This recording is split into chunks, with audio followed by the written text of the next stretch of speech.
Welcome back. Our second dish for today is beef korma. Beef korma is very popular among the Malays and Indians. Of course, beef korma is an Indian influence dish that is influenced by the Indians. But the Malaysians enjoy beef korma at home. So the ingredients are, I have 4 types of spices here. Cinnamon, star anise, cloves and cardamom, sliced shallot, sliced garlic, julienne, ginger,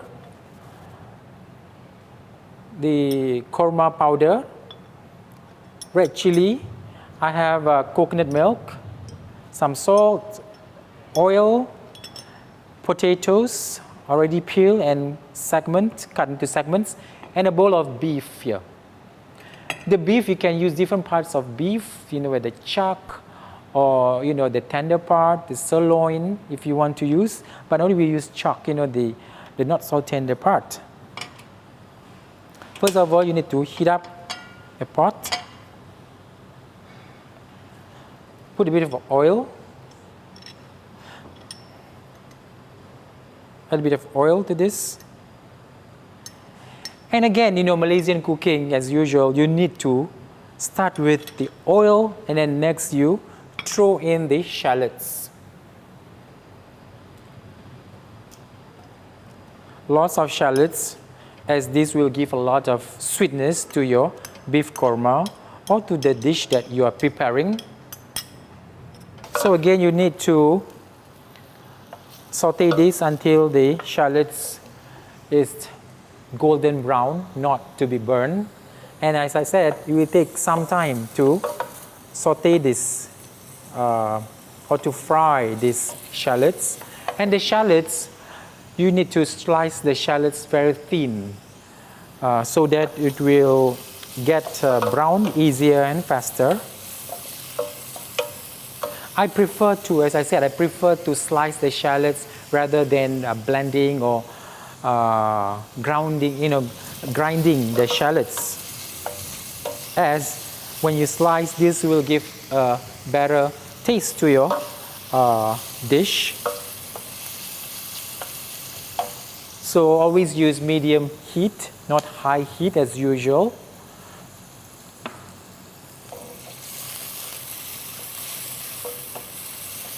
And also, you can adjust the amount of oil. If you need more oil, add a bit more oil.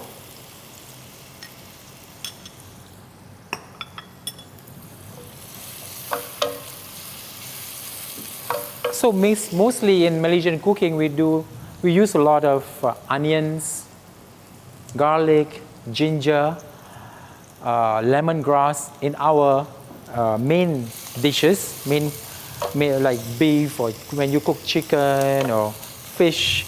These are the main ingredients, plus other spices. Malacca used to be the busiest port in this part of the world. So there's a lot of traders that came to Malacca during that time. That was in 14th centuries. We have the Arabs, the Indian, the Dutch, the British, the Portuguese were in Malacca during that time, and then they brought with them a lot of spices.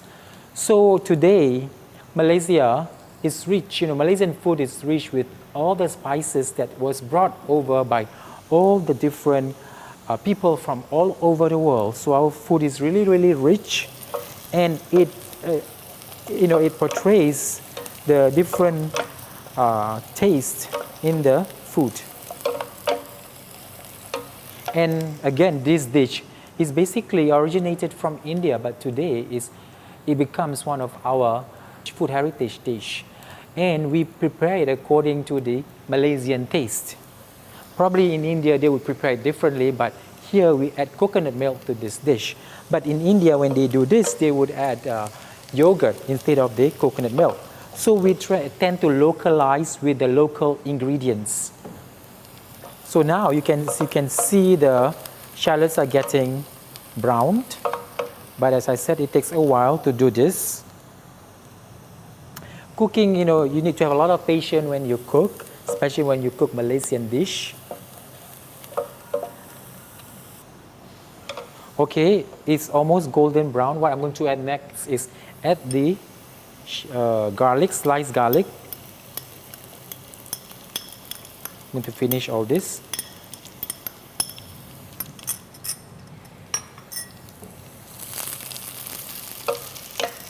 And also add the ginger that I have julienne, very fine.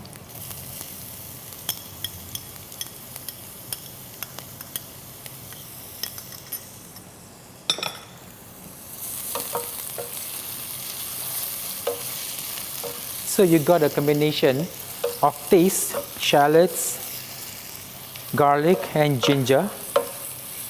This will give the basic flavor to your korma or to your curry today. This is a type, one of the type of curries. As you can see, I don't add all these things in the beginning of when I fry the shallots. I add it in the middle of when the shallots already brown, then I add the garlic and ginger, because garlic and ginger would get brown faster than the shallots. So midway or halfway through the browning process of the shallots, then you add the ginger and the garlic and continue browning these three ingredients together before adding the korma powder. Just going to stand by my powder here. Well, korma powder, if you want to do it at home, is a combination of coriander and cumin and also aniseed. So basically it's like 50% coriander powder and 20% or 30% of cumin, and the other 20% is aniseed. All are grounded or pounded till it becomes powdered. Okay, reduce your heat. You want to burn this. So now it's already golden browned. So I'm going to add some of the powder here, the korma powder. The korma powder, you can get it from the supermarket. Easily you can get them in the supermarket. And stir it quickly. And I will put some water to it.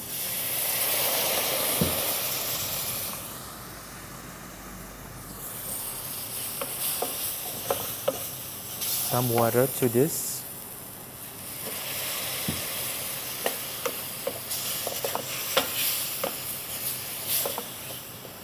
So basically I'm adding the water inside this. I don't have to mix with water, to make it a paste. I just add the water inside here.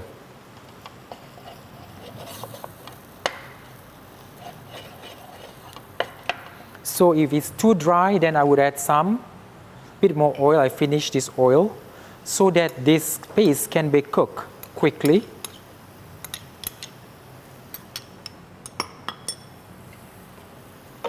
Because the oil helps to cook the paste. So this is the first step in making this dish. So first you get the shallots, garlic and ginger browned. Next you add the korma powder. And now you keep on cooking this paste until it's really cooked. You know when it's cooked when the color changes to a darker brown, to a dark brown.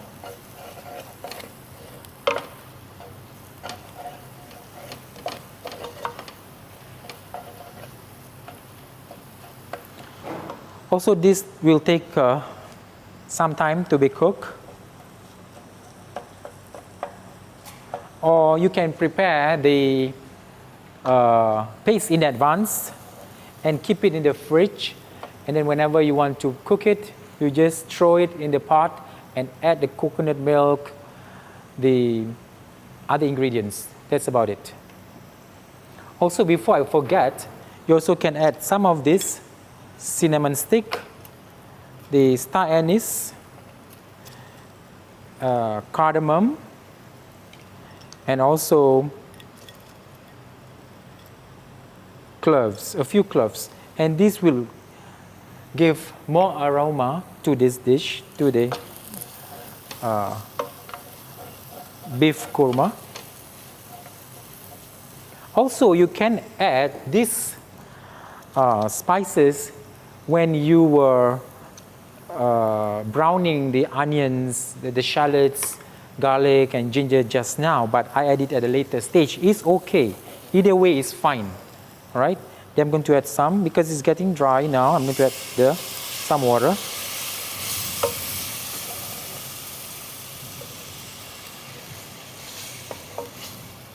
So what's next? I'm going to add the beef to this dish.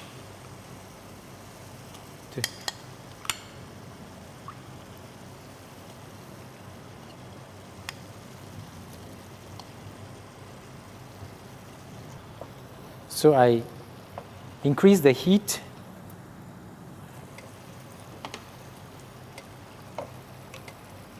Add some water.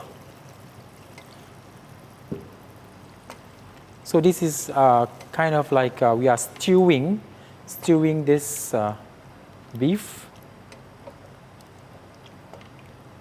It's like a beef stew. What I meant is like a beef stew. Also, at the same time, I'm going to add the coconut. Next, I'm going to add the coconut milk.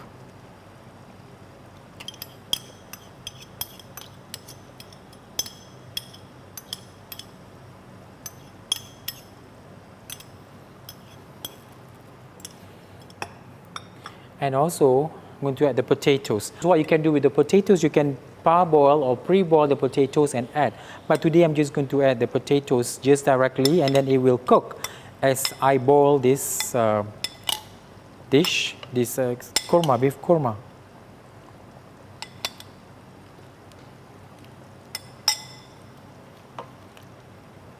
Also, as I said earlier, you can put yogurt. So yogurt will give a kind of a sour, rich, sour taste to this beef korma.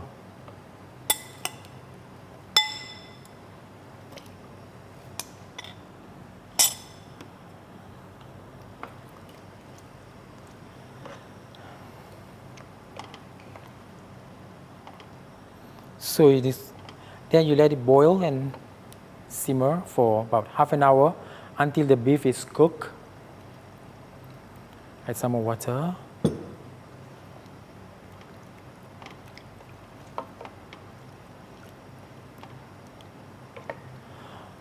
Sometimes you also can add mint leaf or coriander leaves in this dish. And also in Malaysia, we can also use pandan leaves. Pandan leaves, which is a screw pine leaves, into this dish. You tie it and you can put it inside, because this dish will give flavor to an aroma to your dish as well. And this is pandan leaves or screw pine leaves. We use this a lot in dessert making, and also when we make curries and different type of dishes. Just to add a zest to your curry or to your dish.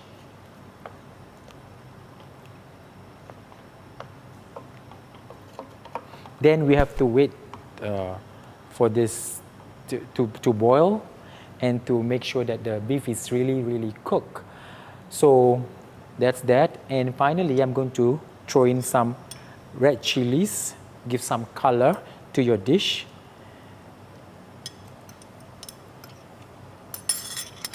And then I will continue cooking this or simmering this for, let's say, half an hour to 45 minutes to make sure that the beef is really tender. So I will continue cooking this dish, and then I will show it to you later when it's really cooked. And we are done for the second dish. So this is our second recipe. This is the beef korma, Malaysian style.